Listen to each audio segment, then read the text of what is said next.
नमस्कार विद्यार्थी मित्रांनो, द लर्निंग लॅब या आपल्या यूट्यूब चॅनलमध्ये तुम्हा सर्वांचे मनापासून स्वागत। आज आपण इयत्ता 6वी नागरिकशास्त्र प्रकरण 3 ग्रामीण स्थानिक शासन संस्था स्वाध्याय संपूर्ण उत्तरासहित पाहणार आहोत। प्रश्न क्रमांक 1, योग्य पर्यायासमोर बरोबर अशी खूण करा, रिकाम्या जागी लिहा। प्रत्येक गावाचा स्थानिक कारभार ग्रामपंचायत करते। 2, प्रत्येक आर्थिक वर्षात ग्रामसभेच्या किमान 6 सभा होणे बंधनकारक असते। 3, महाराष्ट्रात सध्या 36 जिल्हे आहेत। प्रश्न क्रमांक 2, यादी तयार करा। पंचायत समितीची कामे। उत्तर: 1, रस्ते, गटारी, विहिरी तयार करणे। 2, सार्वजनिक आरोग्याच्या सोयी करणे। 3, जलसिंचनाच्या सोयी व स्वच्छ पिण्याचे पाणी उपलब्ध करून देणे। 4, रस्त्याची स्वच्छता ठेवणे व कचऱ्याची योग्य विल्हेवाट लावणे। 5, दुर्बल घटकांना आर्थिक मदत करणे। 6, शेती व पशुधन सुधारण्यासाठी शेतकऱ्यांना मदत करणे। पुढील प्रश्न पाहण्या अगोदर व्हिडिओला एक लाईक तसेच आपल्या चॅनलला सबस्क्राईब करायला विसरू नका।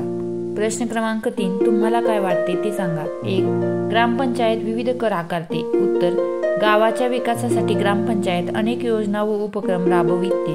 त्यासाठी ग्रामपंचायतीजवळ पैसे असणे आवश्यक आहे।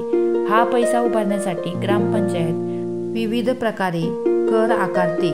प्रश्न क्रमांक 2, महाराष्ट्रातील एकूण जिल्ह्यांच्या संख्येपैकी जिल्हा परिषदांची संख्या कमी आहे। उत्तर: महाराष्ट्रातील मुंबई शहर जिल्हा व मुंबई उपनगर जिल्हा आहे।